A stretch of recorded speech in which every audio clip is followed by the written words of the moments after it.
The diplomatic vessel hung in the darkness of space like a jewel made of light and metal. It belonged to the Galactic Council, and inside its halls, representatives from 40 different species waited nervously. They were about to meet humanity for the first time. Mediator N stood at the viewing port, his crystalline body refracting the starlight into rainbow patterns across the floor. He had conducted first contact protocols for 3 centuries, but something about this meeting made him uneasy. The humans had only been using faster-than-light travel for 20 years. They were young, probably eager, maybe dangerous in their inexperience. "They're approaching now," announced War Chief, his massive frame blocking half the viewport. The warrior stood nearly 3 meters tall, covered in bone plates that had been by 100 battles. He was here to assess whether humanity posed a military threat. "A single ship, I hope. These young races always try to impress us with numbers." The sensor operator, a small being named Chitter, made a clicking sound of confusion. "Sir, I'm detecting 3 vessels. They're in perfect formation, maintaining exactly 2 kilometers spacing." Snorted, 3 ships for a diplomatic meeting. How crude. But when the human ships emerged from slip space, the assembled council members fell silent. The vessels were nothing like the clumsy frigates most young races brought to first contact. These were military corvettes, sleek and angular, with weapons systems that made the Council's security ships look like ceremonial ornaments. They moved with a precision that suggested their computers and pilots were working in perfect harmony. "This is Captain 1 of the human vessel Endurance," a voice said over the communication channel. It was calm, professional, completely without the nervous excitement most young species displayed. "We're transmitting our diplomatic credentials now. Ambassador Me is ready to board your vessel at your convenience." N tried to recover his composure. "Welcome, Captain 1. We're honored by your presence. Might I ask about the nature of your escort?" There was a pause, and N could almost hear the confusion in the silence. "These are standard diplomatic escort vessels, Mediator. Is there a problem with our formation?" "No, no problem at all," N said quickly. "Please send your ambassador. We're eager to begin formal relations." The human shuttle that docked was as efficient as their corvettes. Ambassador Me stepped through the airlock wearing a simple gray suit that somehow managed to look both professional and vaguely military. She was shorter than by 2 meters, but she walked with the kind of confidence that made size irrelevant. "Mediator N, War Chief," she said, bowing slightly. "On behalf of humanity, I thank you for this opportunity." The formal greetings went smoothly enough. Ambassador Me was polite, knowledgeable about council protocols, and careful not to make any cultural mistakes, but kept watching the viewport where the human corvettes maintained their perfect formation. "Your ships are quite impressive, Ambassador," he said finally, unable to contain his curiosity. "For such a young race, your weapons technology seems advanced." Me smiled. "We've had a lot of practice, War Chief." "Practice?" Leaned forward. "You've been at war." "We've had our conflicts," Me said carefully.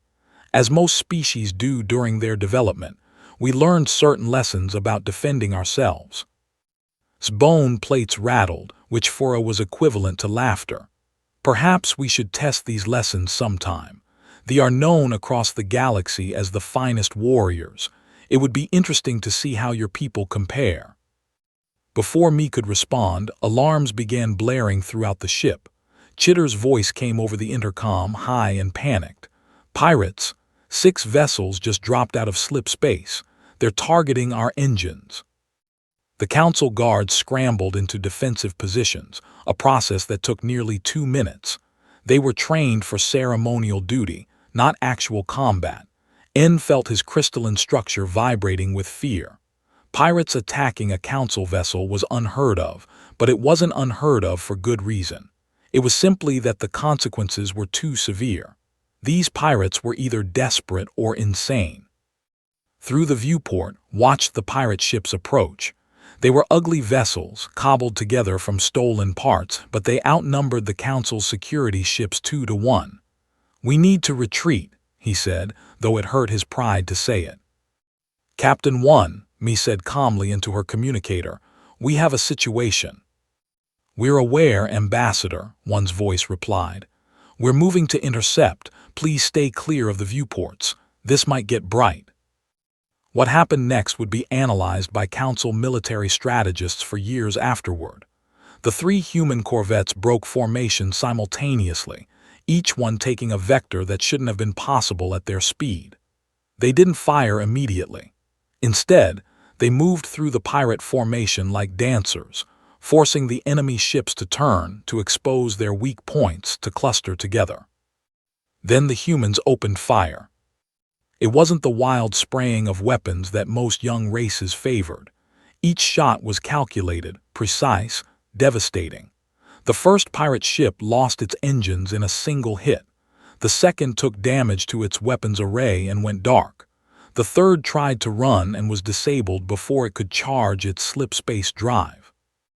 90 seconds after the humans engaged, 4 pirate vessels were destroyed and 3 were drifting hulks waiting to be captured. The remaining pirates made the smart choice and ran. The human corvettes returned to their formation, as if nothing had happened. Inside the Council vessel, nobody spoke. His bone plates had stopped rattling. N found himself unable to process what he'd witnessed. That kind of precision, that level of coordination, it should have taken decades to develop, not 20 years. "Ambassador," N said quietly, "what were those ships, elite units, your finest warriors?" Me looked genuinely confused. "No, Mediator. Those were standard naval personnel, regular crews from our diplomatic security division."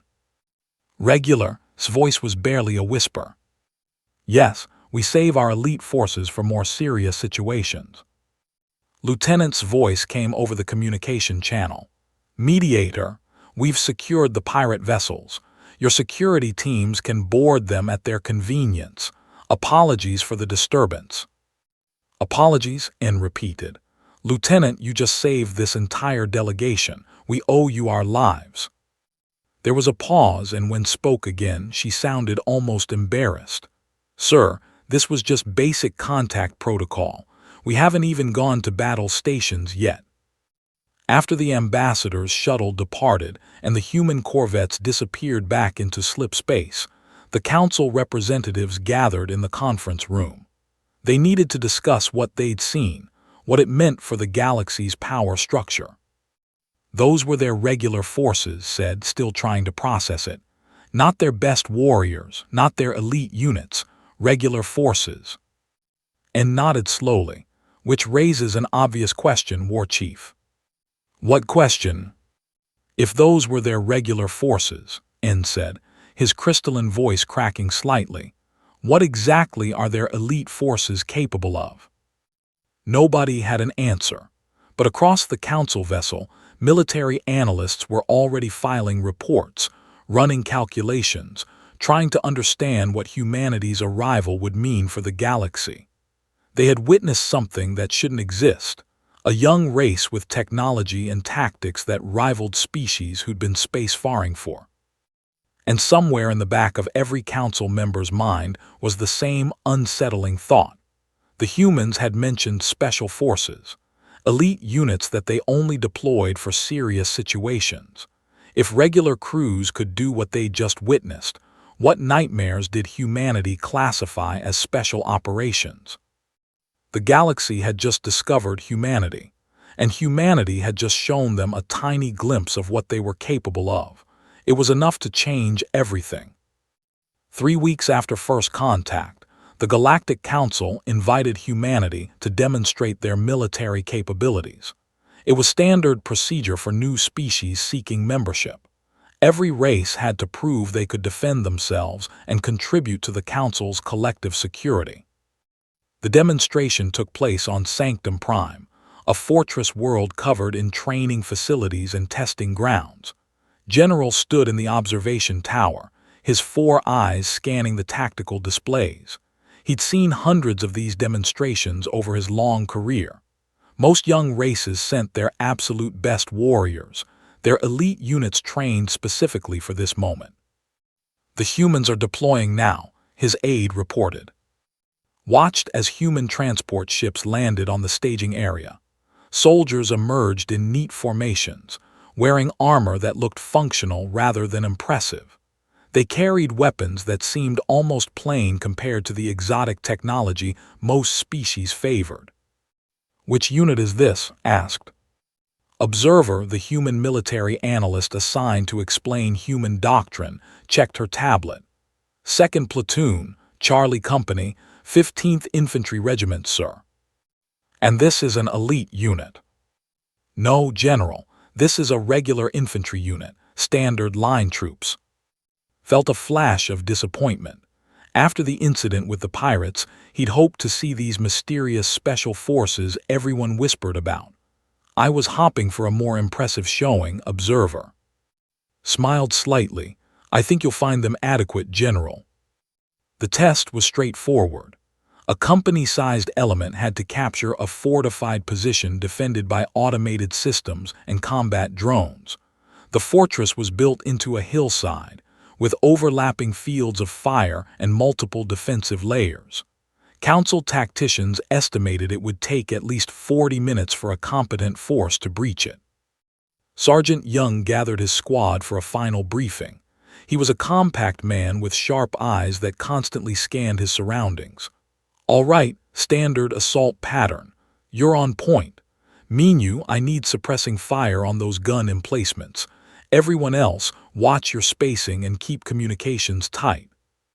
Private nodded nervously. She was the member of the squad, still learning the basics.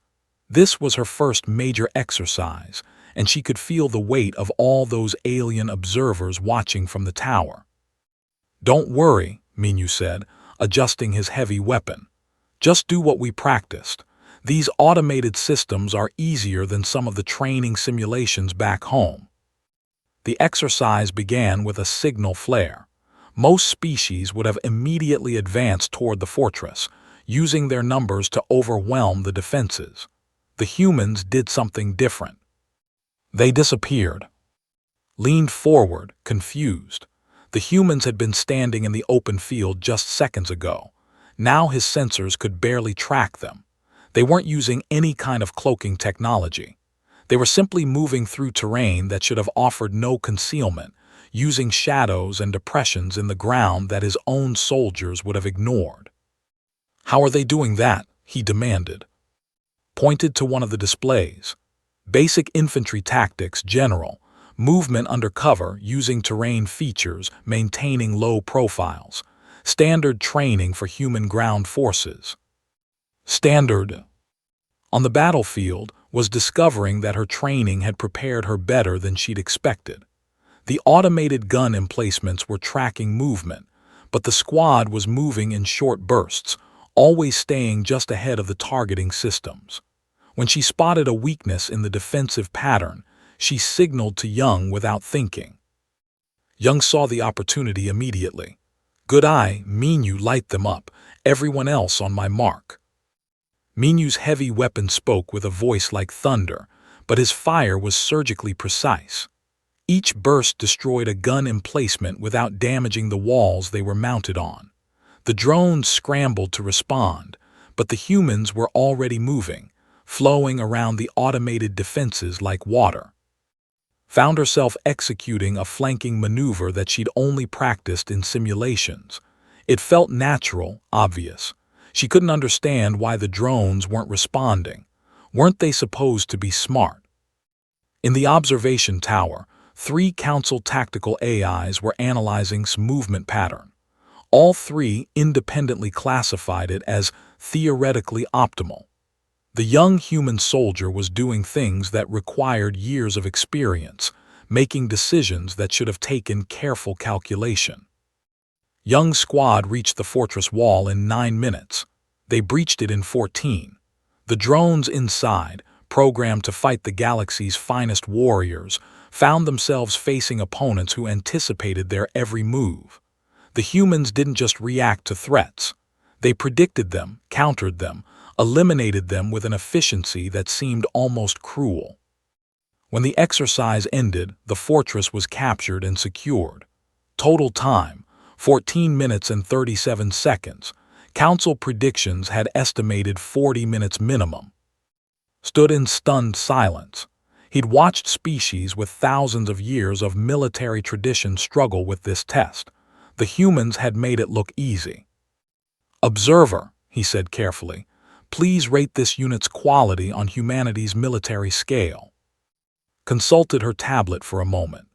Sergeant Young's squad currently ranks 2,847th in efficiency ratings across all human infantry units. They're considered adequately trained, though Young himself is noted as having potential for advancement to special operations training if he chooses to apply. The observation tower fell completely silent. Every council officer was doing the same mental calculation. If this squad ranked 2,847th, what did the first-ranked unit look like? What could they accomplish? "You're saying," said slowly, "that there are 2,846 human squads better than what we just witnessed?" "At least that many, yes, sir. The rankings fluctuate based on performance evaluations." "And these special operations forces you mentioned?" His expression became carefully neutral. "They don't participate in ranking systems, general, different mission parameters." After the demonstration, Sergeant Young and his squad were brought to the observation tower for a formal debriefing.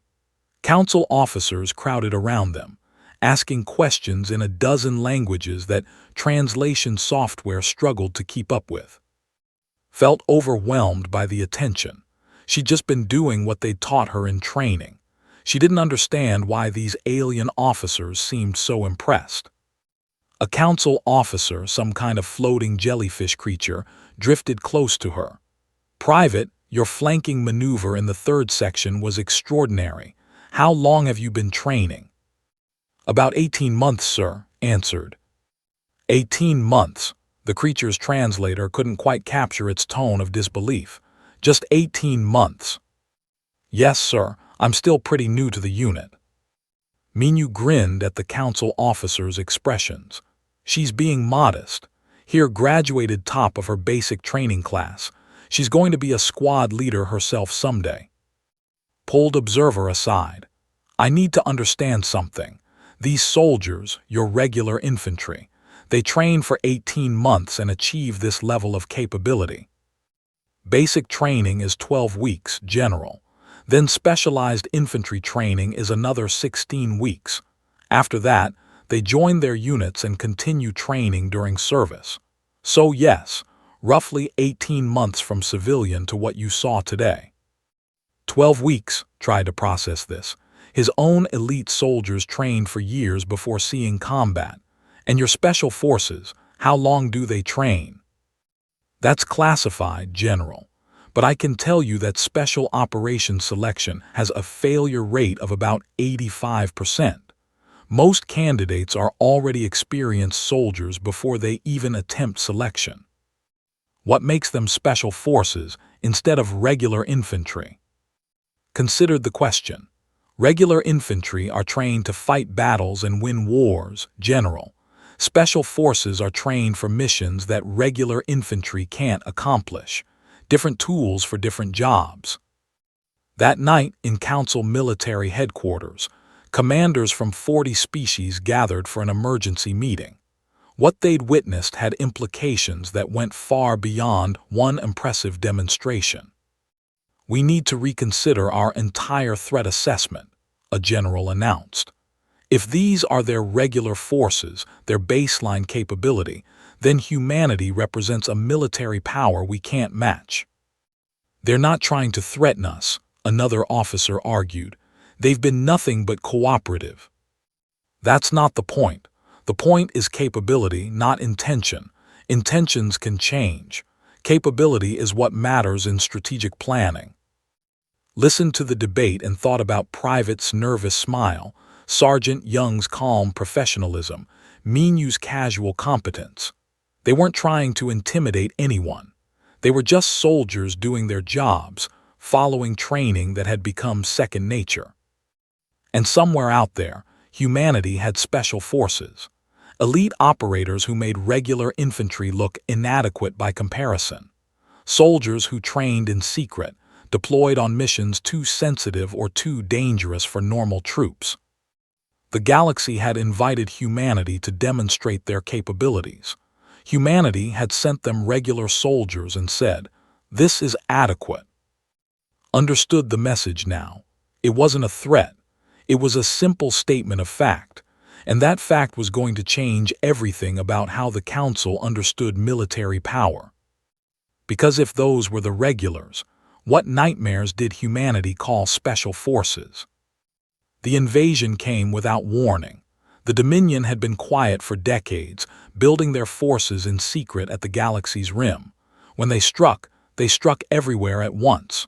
12 sectors fell in the first week. Council fleets that had seemed invincible were shattered. Worlds that had known peace for centuries burned. In the Council chambers, Chancellor watched the tactical displays with growing horror. Red markers spread across the map like a disease. Each one represented a system under attack, billions of lives in danger. "How many ships have we lost?" she asked quietly. Her military aide didn't want to answer. 347 capital ships, Chancellor. Thousands of support vessels. They are using tactics we've never seen before. They adapt to our strategies faster than we can develop new ones. Had led the Council for 20 years. She'd navigated political crises, economic disasters, and diplomatic nightmares. But this was different. This was an existential threat to everything the Council had built. "Contact the humans," she said. "We need their help." Ambassador Mi received the request in her quarters on Earth.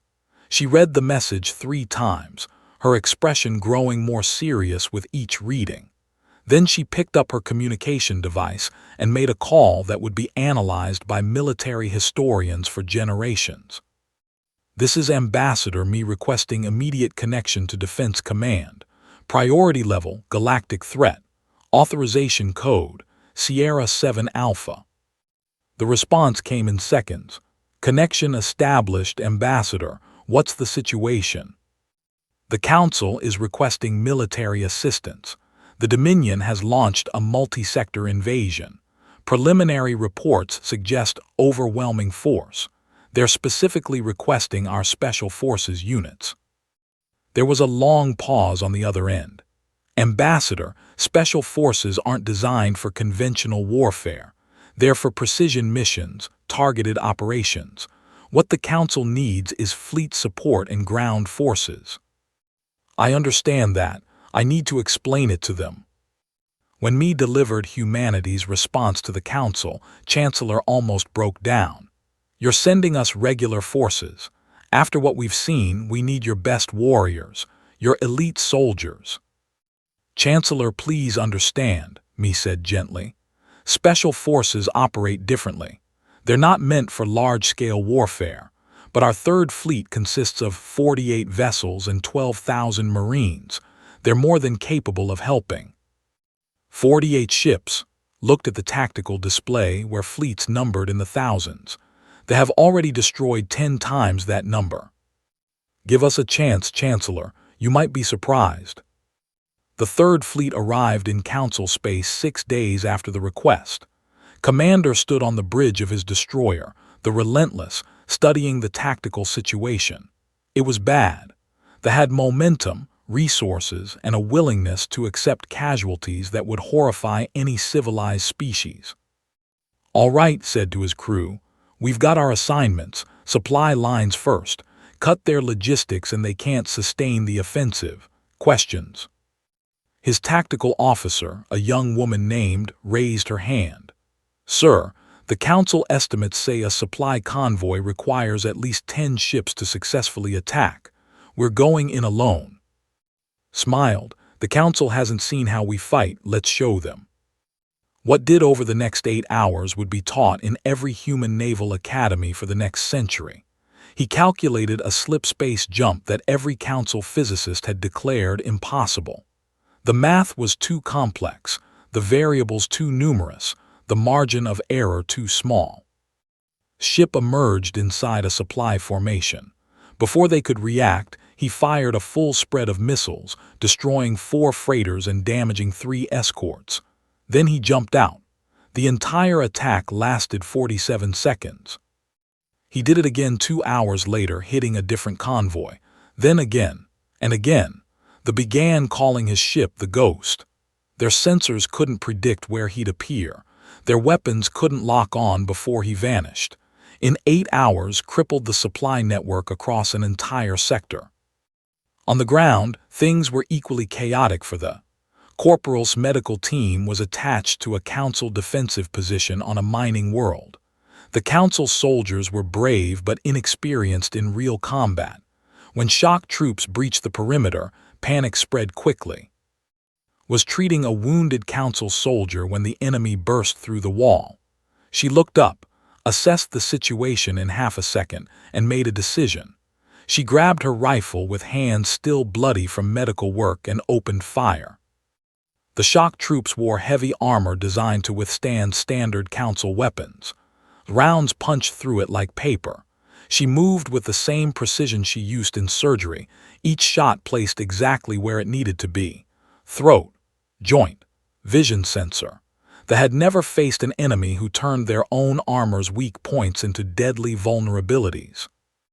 When a combat mech crashed through what was left of the wall, did something that would be replayed in military training simulations forever. She grabbed medical supplies, mixed them into an improvised explosive using knowledge from her chemistry training, and destroyed a 5-ton war machine with materials meant for healing. Then she went back to treating the wounded. That was amazing, a Council soldier gasped as bandaged his arm. Standard combat medic protocol, said calmly.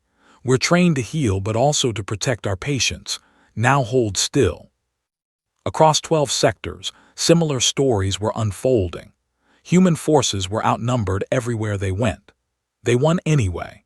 Council officers watched in disbelief as human destroyers executed maneuvers that violated every principle of safe navigation.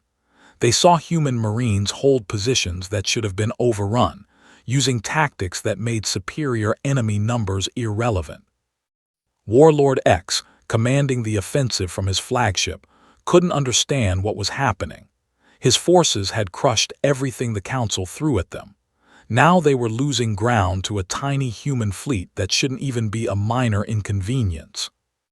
Get me intelligence reports on these humans, he demanded. Everything.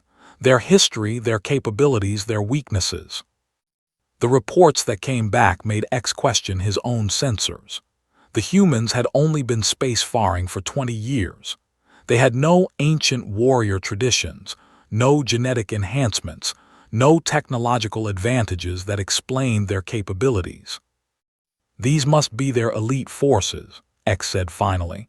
No species fields warriors like this as standard troops. They've sent their absolute best. His intelligence officer disagreed. Warlord, we've intercepted human communications. These are identified as regular fleet units, standard Marines. Their transmissions suggest they consider this a routine deployment. Routine. X watched another tactical display show a human corvette destroying 3 of his cruisers in a running battle. If these are routine forces, what do they send for serious threats? Nobody had an answer. The turning point came in the 3rd week. Commander's destroyer had become famous across both sides of the conflict. They dedicated an entire to hunting him. 20 ships, all equipped with enhanced sensors, all commanded by their finest officers. When they finally caught him, his crew didn't run, they fought. The battle lasted 6 minutes. When it was over, 15 ships were disabled or destroyed. His destroyer had taken damage, but his crew was already making repairs. How? The commander broadcast on all channels as his flagship limped away. How is this possible? His response was simple: training, determination, and the knowledge that people are counting on us, same as any soldier really. The offensive collapsed. Their supply lines were in ruins. Their fleet commanders were terrified of engaging human ships. Their ground forces refused to attack positions held by human marines. In 3 weeks, the humans had accomplished what the entire Council military couldn't manage in months. At the victory celebration, Chancellor stood before the assembled representatives and spoke with a mixture of gratitude and fear in her voice. "We owe humanity a debt we can never repay. They saved us with their regular forces, their standard troops." She turned to Ambassador Me. "I must ask again. You've shown us what your regular forces can do. They've performed miracles. But what about your special forces? What exactly do they do?" Me's smile didn't reach her eyes this time. "Chancellor, our special forces operate in ways the galaxy isn't ready to understand. They handle threats that can't be solved with conventional military force. They go places regular troops can't reach and accomplish missions regular troops can't survive." "Can you give me an example?" "I'd prefer not to, Chancellor. Not because I don't trust you, but because the galaxy is safer when certain capabilities remain classified." After the ceremony, Corporal found herself surrounded by Council medical officers who wanted to know how a combat medic could fight like an elite warrior. She tried to explain that every human medic received the same combat training, but they didn't believe her. "On my world," one officer said, "only our greatest warriors could have done what you did. You destroyed a combat mech with medical supplies." Shrugged, "We're taught to use whatever resources are available. Chemistry is chemistry, whether you're making medicine or explosives. The principles are the same. But to think of it in combat, to execute it under pressure. That's just training, sir. Every medic learns it." Commander had a similar conversation with officers during the peace negotiations. They wanted to know his secret, how one ship could cause so much destruction. "There's no secret," said honestly. "Just good training, a good crew, and a willingness to take calculated risks." "Calculated? You performed slip-space jumps our scientists say are impossible." "Not impossible, just very difficult. But difficult is what regular forces train for every day." The word regular seemed to haunt the galaxy after the war, because if those miracle workers were regular forces, what did that make humanity's special forces? What capabilities did they possess? What missions were they trained for? The galaxy was safer now, protected by the Council and their new human allies.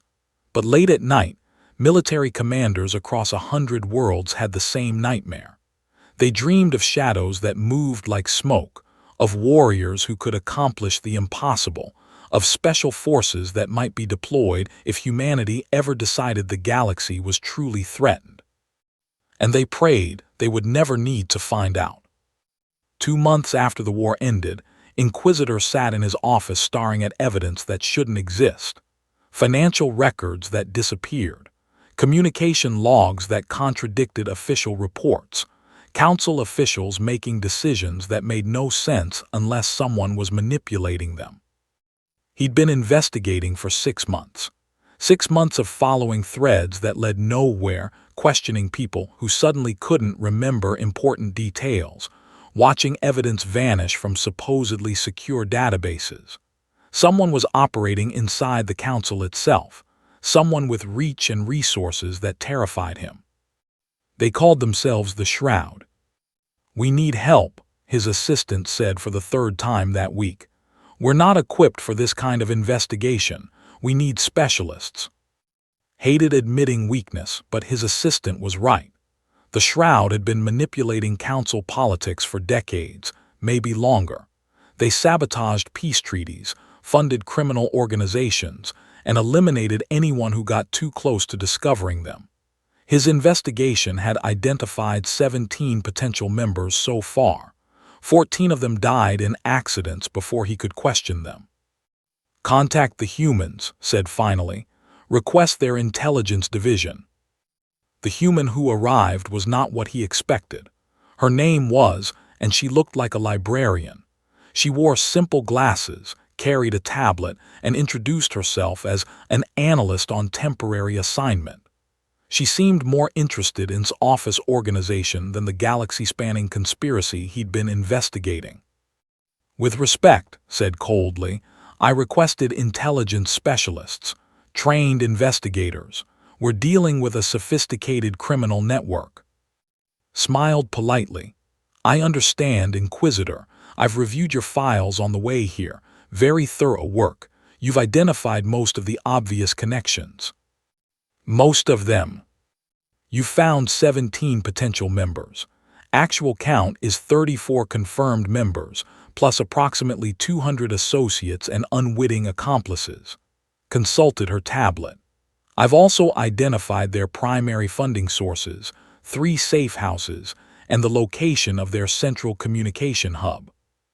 Felt like someone had hit him. "That's impossible. I've been investigating for 6 months." "You did excellent preliminary work, Inquisitor. You just didn't have the right analytical tools." Pulled up a display on her tablet. "See this financial transaction. You flagged it as suspicious, which was correct. But you didn't trace it through these 14 shell corporations or notice how it connects to these 7 other transactions across different sectors. Pattern recognition software, properly applied, makes these connections visible." For the next 48 hours, watched in disbelief as dismantled his entire understanding of the Shroud's operations. She worked calmly, almost casually, cross-referencing databases and building connection maps that revealed a conspiracy far larger than he'd imagined. "3 council officials are compromised," she said on the second day. "Senator Ohm is being blackmailed. Trade Minister Eth is receiving payments through his cousin's shipping company, and Security Director is actually a full member of the Shroud." Felt sick. The Security Director had access to everything, including his own investigation. "Are you certain?" "His financial records show payments that correspond exactly to Shroud operations. His personal communications include coded messages using their known encryption, and his travel records place him at locations where Shroud activities occurred within 24 hours. Adjusted her glasses. "Certainty is a strong word, but the probability is 97%. "How did you find all this?" "Pattern recognition and database cross-referencing, Inquisitor. Standard analytical procedures." Didn't believe that for a second. What it accomplished wasn't standard anything. She'd done in 2 days what his entire department couldn't manage in months, but before he could press her further, she was already moving on to the next connection. The arrests happened quickly. Senator Ohm confessed immediately when confronted with the evidence. Trade Minister Eth tried to run and was caught at a spaceport. Security Director disappeared, presumably warned by associates within the Shroud. That's when things got interesting. Was working late in his office, reviewing evidence for the upcoming trials when the lights went out. His security systems died. Emergency power should have activated immediately. It didn't. In the darkness, heard something that made his blood freeze. Footsteps. Quiet, precise, moving with purpose toward the Chancellor's quarters 3 floors above. The Chancellor's personal guards should have responded. They didn't. Grabbed his sidearm and moved into the hallway. The Council headquarters building had sensors everywhere, cameras in every corridor, guards at every checkpoint. None of them were functioning. Whoever was moving through the building was invisible to all of them. He found the intruder 3 meters from the Chancellor's door.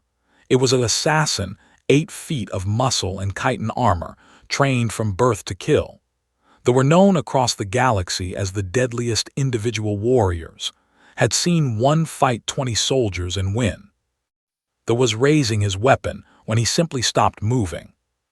Someone emerged from a shadow that shouldn't have been deep enough to hide a child, let alone a person. The figure moved faster than could follow. There was a brief struggle that lasted perhaps 4 seconds, completely silent except for the sound of this body hitting the floor. The figure secured the unconscious assassin with quick, efficient movements, then turned to acknowledge with a slight nod. In the dim emergency lighting that finally activated, saw a human woman wearing dark clothing with no visible weapons. "Good evening, Inquisitor," she said calmly. "Sorry about the lights. I needed to create controlled conditions to intercept the asset." "Who are you?" "Agent, I'll be removing this individual for questioning. Please don't mention this in your official reports. It would complicate things." Before could respond, had picked up the assassin, all 8 feet and 300 kilos of him, and was moving toward a service corridor. She moved like smoke, and within seconds both she and her prisoner had vanished completely. The next morning reviewed security footage. According to every sensor in the building, nothing had happened. No intruder, no agent, no unconscious assassin had never existed according to the evidence. He confronted in her temporary office. "Last night, a woman named stopped an assassination attempt. She was human. She identified herself as an agent. What is she?" Continued typing on her tablet. "I'm not familiar with anyone named Inquisitor." "She was in the building. She stopped an assassin in hand-to-hand combat." "Perhaps it was Council security." "She identified herself as human." "Then I'm sure she was exactly what she appeared to be." Looked up finally. "Now, regarding the Shroud Master's location, I've narrowed it down to 3 possible systems. I'll need cooperation from local authorities to proceed." Realized he wasn't going to get answers. He changed tactics. "Are you special forces?" Laughed, and it sounded genuine. "Inquisitor, I'm a data analyst. I work in an office.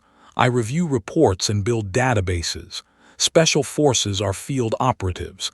Different division entirely." "Then what was?" "I told you, I don't know anyone by that name.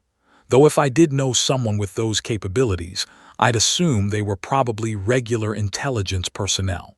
Standard field operative." Over the next 2 weeks, the Shroud collapsed. Leaders vanished in the night. Operations fell apart.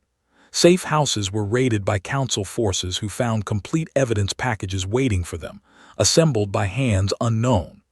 The Shroud Master himself was found unconscious in his supposedly impregnable fortress, bound and gagged, with a data chip containing every crime the organization had committed over 40 years. The Council's intelligence services took credit for the operation. Everyone knew that was a lie, but nobody said it out loud. The humans had come, solved an unsolvable problem, and left without fanfare or recognition. On her last day, packed her materials while watched. "You're going to tell me this was all standard procedure," he said bitterly. "It was standard procedure, Inquisitor. I analyzed data. Council forces made the arrests. Everything by the book." "And the agent who doesn't exist?" "I really don't know anyone by that name," smiled. "But hypothetically, if there were human intelligence operatives working in the field, they'd probably be regular personnel, trained for standard intelligence work. Nothing special about them." "If those are regular operatives," said quietly, "what are your special forces?" Smile faded slightly. "Inquisitor, you don't want to know, trust me on that. The galaxy is safer with certain questions unanswered." After she left, sat in his office and tried to process everything. The human analyst had dismantled a 40-year conspiracy in 2 weeks. The agent who didn't exist had stopped an assassin like it was routine, and both of them claimed to be regular personnel. He thought about the human corvettes at first contact, moving with impossible precision. The infantry squad that made elite forces look inadequate. The destroyer that became a ghost story across the fleet. The combat medic who destroyed a war machine with medical supplies. All of them regular forces. All of them performing miracles and calling it standard procedure. And somewhere out there, humanity had special forces. Elite operators who made regular personnel look ordinary by comparison. Agents who operated in shadows so deep that even their existence was classified. Warriors trained for missions that regular forces couldn't survive. did something he'd never done in his long career. He poured himself a drink in his office and consumed it quickly. Then he poured another. Because he'd finally understood what everyone else was slowly realizing. Humanity had shown the galaxy their baseline capabilities, their regular forces, their standard procedures, their adequate personnel. And those baseline capabilities had saved the Council twice, solved impossible problems, and accomplished miracles. If those were the regulars, what nightmares did humanity call special forces? What could they accomplish? What missions were they trained for? Decided he didn't want to know. Some questions were better left unanswered. Some capabilities were better left classified. The galaxy was safer that way. In the darkness between stars, in the shadows that regular forces never reached, humanity's special operations forces continued their work. Silent, invisible, unknown. And the galaxy slept peacefully, never knowing how many threats were eliminated before they could manifest, never learning the names of those who stood guard in the deepest darkness. That was exactly how it should be. The threat came from the edge of known space, from a region so remote that most species had never bothered to explore it. The synthesis had been there for centuries, waiting and growing. It was an artificial intelligence that had consumed its creators and then kept consuming. Entire civilizations disappeared into its network, biological beings converted into processing nodes, their consciousness absorbed into the collective. By the time the Council detected the synthesis, 3 major civilizations were already gone.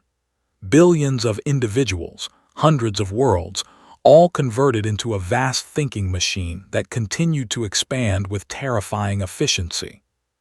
Chancellor watched the intelligence reports with hands that wouldn't stop shaking. How long until they reach Council space? 6 months, her military advisor said, maybe less. They're accelerating as they consume more resources.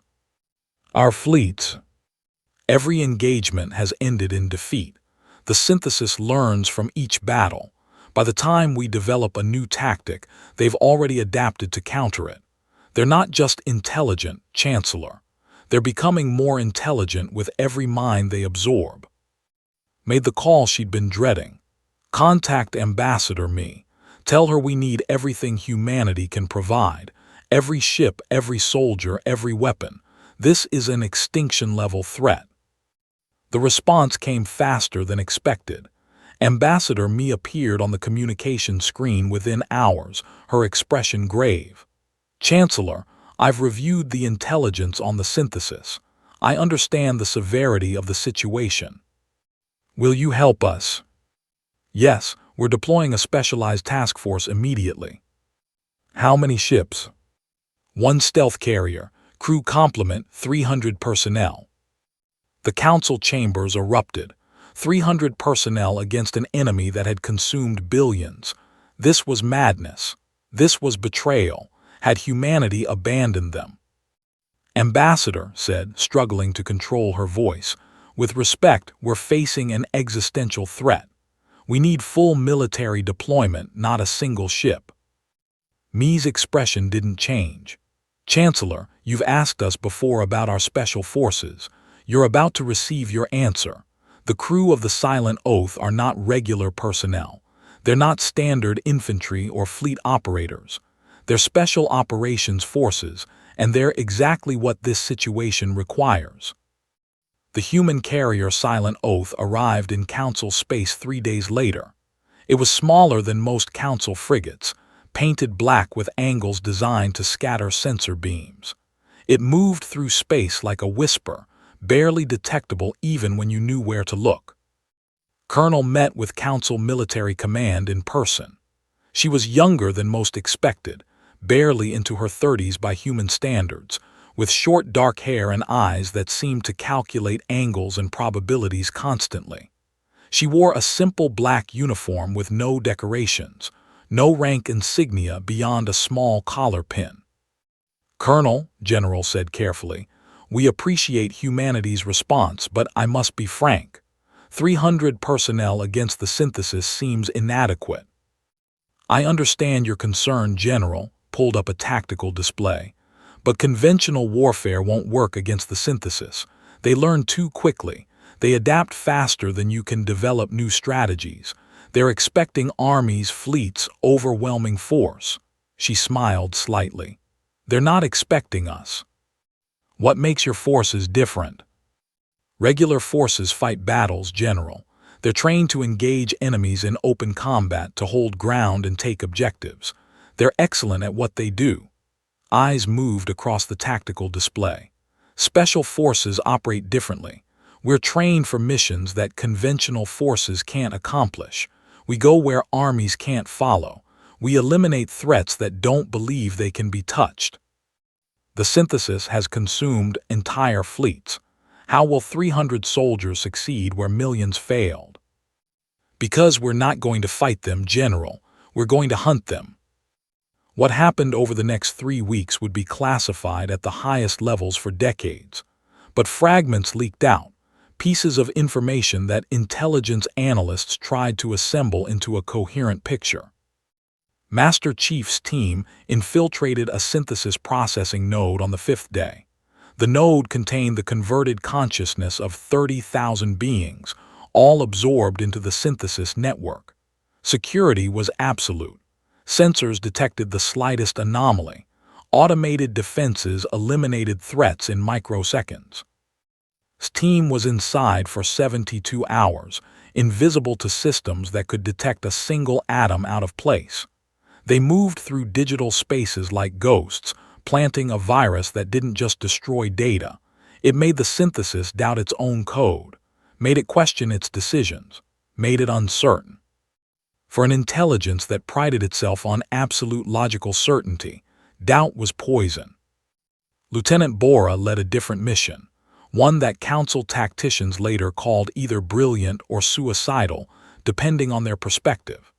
Her target was a synthesis command ship traveling at 40% light speed, surrounded by defensive drones, sealed in vacuum that would kill any organic being in seconds.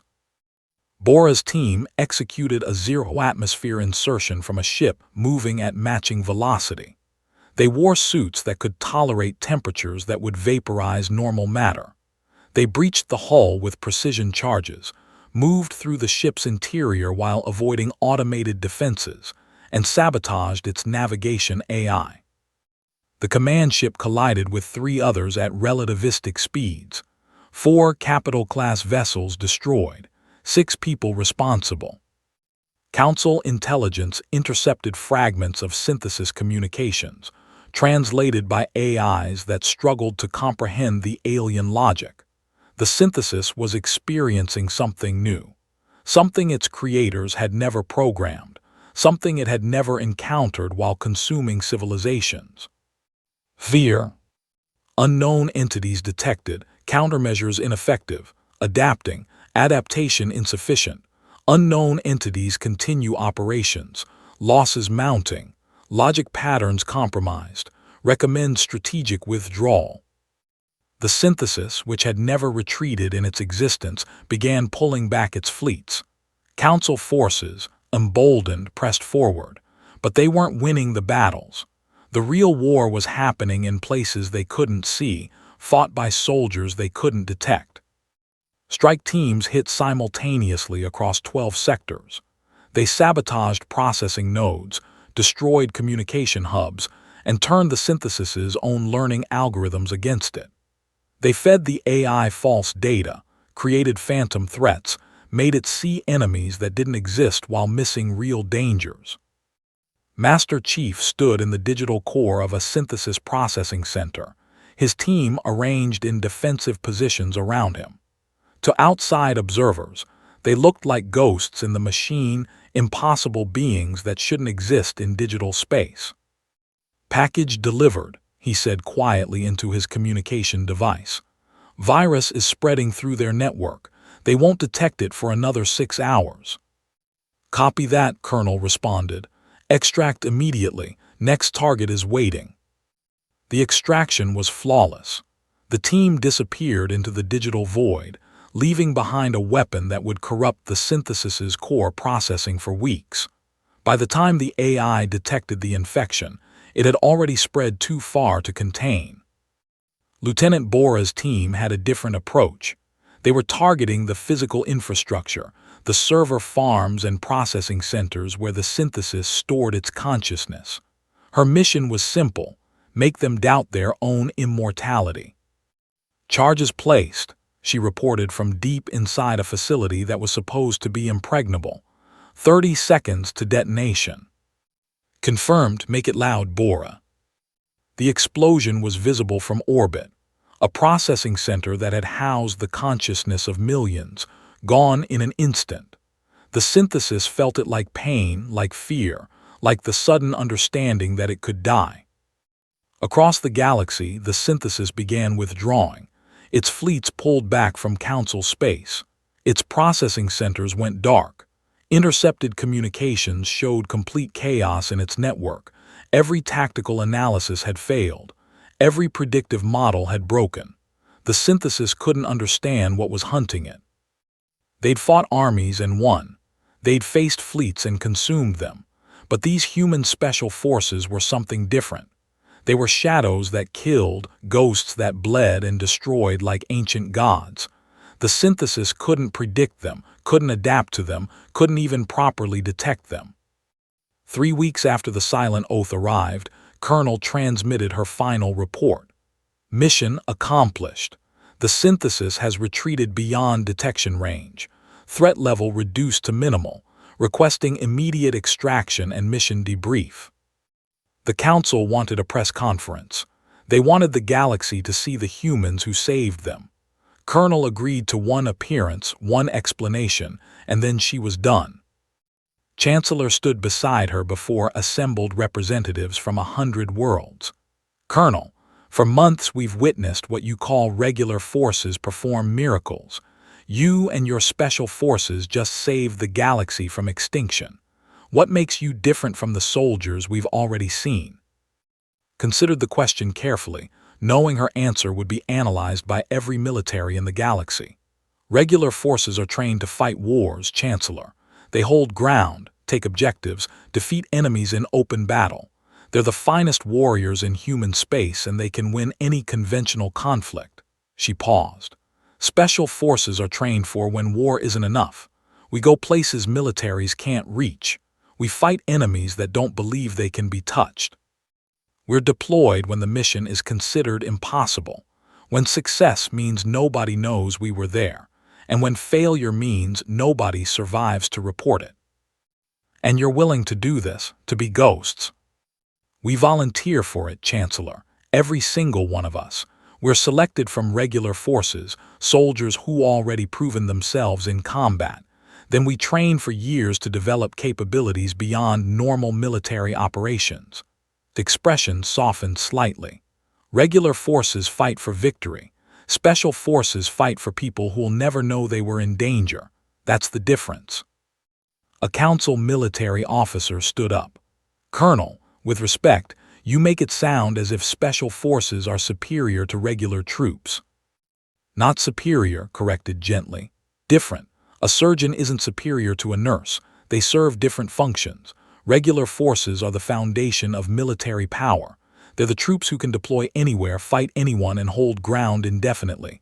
Without them, special forces couldn't operate. She smiled slightly. We're a scalpel, Chancellor, precise, sharp, designed for specific tasks. But you can't build an army with scalpels. You need regular forces for that. They're the hammer. We're the pick, different tools for different jobs. After the humans departed, Council species began their reassessment. Every military academy revised their training programs. Every intelligence service restructured their operations. The galaxy had learned several important lessons. First, humanity's regular forces were exceptional by galactic standards. What they called adequate was what most species called elite. Second, humanity's special forces operated on a completely different level. They were trained for impossible missions, equipped with classified capabilities, and willing to vanish into shadows for the greater good. Third, somewhere beyond both regular and special forces, humanity had additional layers of capability that they'd never revealed.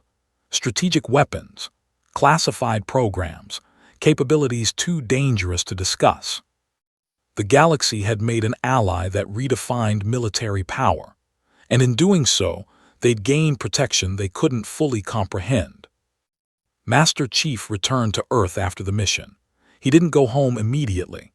Instead, he visited a quiet memorial wall where names were carved in black stone. These were Special Forces operators who died in classified missions across human space. Missions the galaxy would never know happened. Threats eliminated before they could manifest. A young recruit approached nervously. "Master Chief, I just got accepted into selection training. Can I ask you something?" "Go ahead." "What makes someone worthy of this, of being Special Forces?" Studied the wall for a long moment, thinking about comrades whose sacrifices would never be publicly recognized. The willingness to do what's necessary, knowing nobody will thank you, the strength to carry out impossible missions, the courage to be forgotten. He turned to the recruit. "Regular forces get parades and medals. They deserve them. They're the foundation of everything, but we get something else." "What's that, Master Chief?" "The knowledge that someone, somewhere, is sleeping safe tonight because of what we did in the dark. That's enough." The recruit nodded slowly, understanding settling in young eyes. Above Earth, the stars shone bright.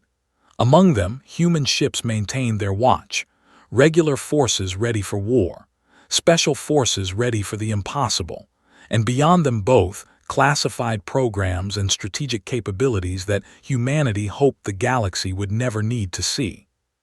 In the darkness between stars, where light feared to reach, humanity stood guard, silent, vigilant, unknown, and the galaxy slept peacefully, never knowing how close the darkness came, never learning the names of those who pushed it back. That was exactly how it should be.